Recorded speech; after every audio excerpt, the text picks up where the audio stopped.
കോർപ്പറേഷനിൽ ഞാൻ മേയറായതിനു ശേഷം വളരെ കൃത്യമായിട്ട് വളരെ എക്സ്പെർട്ടുകളുമായിട്ട് സംസാരിച്ചതിനെ കുറിച്ച് ഒരു ധാരണയായിട്ടുണ്ട്. കോർപ്പറേഷൻ്റെ തിരുവനന്തപുരം കോർപ്പറേഷനുള്ളിൽ ഒരു 8-9 ഡിപ്പാർട്ട്മെൻറ്റുകളുടെ നേതൃത്വത്തിലുള്ള കനാലുകളും അതുപോലെ തന്നെ ചെറിയ ചെറിയ ഓടകളും ആറുകളും തോടുകളും ഉണ്ട്. റോഡുകൾ പലതും നാഷണൽ ഹൈവേ അതോടൊപ്പം തന്നെ PWD KRM ഈ റോഡുകൾ പലതും ചെയ്തിരിക്കുന്ന സ്ഥലത്ത് വെള്ളക്കെട്ടുണ്ട്.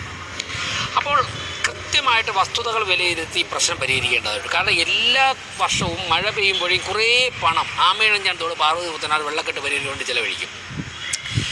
ഒരുപാട് മാൻ പവറും ചിലവഴിക്കും. ജനങ്ങൾക്ക് ഒരുപാട് നാശനഷ്ടമുണ്ട്. പക്ഷേ പ്രശ്നം പരിഹരിക്കുന്നില്ല.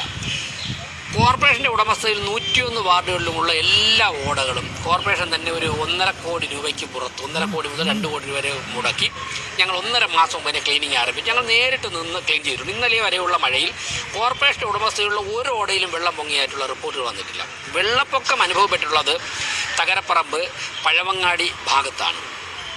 അതുപോലെ തമ്പാനൂർ SS കോവിൽ റോഡ് ഭാഗത്ത് കുറച്ച് വെള്ളപ്പൊക്കം വന്നിട്ടുണ്ട്.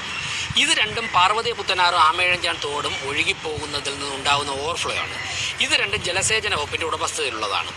അവർക്ക് ചില പരിമിതികൾ ഉണ്ടായിരുന്നതിന് കോർപ്പറേഷൻ തന്നെ മുൻകൈ എടുത്തുകൊണ്ട് തകരപ്പറമ്പ് പഴവങ്ങാടി ഭാഗത്തെയും തമ്പാനൂർ ജോയി മരണപ്പെട്ട ഭാഗത്തെയും കുറച്ച് കാര്യങ്ങൾ ഞങ്ങൾ ക്ലീൻ ചെയ്തു. ഞങ്ങളുടെ പരിമിതി അകത്തു നിന്നുകൊണ്ട് ഞങ്ങൾ ക്ലീൻ ചെയ്തിട്ടുണ്ട്. അപ്പോൾ ഇനി ഞങ്ങൾ ബഹുമാനപ്പെട്ട മുഖ്യമന്ത്രിയുമായിട്ട് സംസാരിച്ചിട്ടുണ്ട്. മുഖ്യമന്ത്രി വളരെ പോസിറ്റീവായിട്ട് കാര്യങ്ങൾ പരിഹരിക്കാൻ വേണ്ടി ഇടപെടാമെന്ന് സമ്മതിച്ചിട്ടുണ്ട്. ബഹുമാനപ്പെട്ട ജില്ലാ കളക്ടറുമായിട്ട് ഇന്ന് രാവിലെ സംസാരിച്ചു. അതിൻ്റെ അടിസ്ഥാനത്തിൽ അതാത് ഡിപ്പാർട്ട്മെൻറ്റുകൾ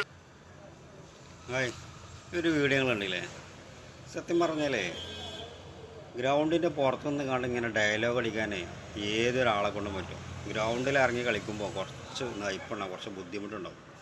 അതാണ് ഇവിടെ സംഭവിച്ചത്. പുറത്തുനിന്ന് ഭരണമില്ലാത്ത സമയത്തിൽ ആരോപണങ്ങളും കാര്യങ്ങളായിട്ട് ഇങ്ങനെ നടക്കാൻ ഭയങ്കര ഉഷാറായിരുന്നു. പക്ഷെ ഭരണം കിട്ടി മേയറായപ്പോഴേ സത്യം പറഞ്ഞാൽ ഇതുവരെ കാണാത്ത പ്രശ്നങ്ങളാണ് ഇപ്പോൾ തിരുവനന്തപുരം കോർപ്പറേഷനിൽ കാണുന്നത് കേട്ടോ. ഈ പല കാര്യങ്ങൾ കൊണ്ടും കാറ്റുകാൽ പൊങ്കാല മുതൽ ഇപ്പോൾ ഈ കാണുന്ന മഴ വന്നിട്ട് വെള്ളപ്പൊക്കം കാര്യങ്ങളൊക്കെ ആയിട്ട് വന്ന് കാണും. അപ്പോൾ ഭരണം കയ്യിൽ കിട്ടിയിട്ടും ചെയ്യാൻ കഴിയണില്ല എന്നുണ്ടെങ്കിൽ നിർത്തിപ്പോവുക, വേറൊന്നും പറയാനില്ല. നിങ്ങളെക്കൊണ്ട് പറ്റൂല. നിങ്ങളെക്കൊണ്ട് പറ്റാൻ എന്താ പറയുക, വർഗീയത ഉണ്ടാക്കാനും കുത്തിത്തിരിപ്പ് ഉണ്ടാക്കാനും അല്ലാതെ അതിൻ്റെ പുറത്തൊന്നും നിങ്ങളെക്കൊണ്ടൊന്നും പറ്റൂല. അതിന് വലിയ തെളിവാണ് ഇപ്പോൾ ഈ കണ്ടുകൊണ്ടിരിക്കുന്നത്. വല്ലാത്ത ജാതിയാണ്.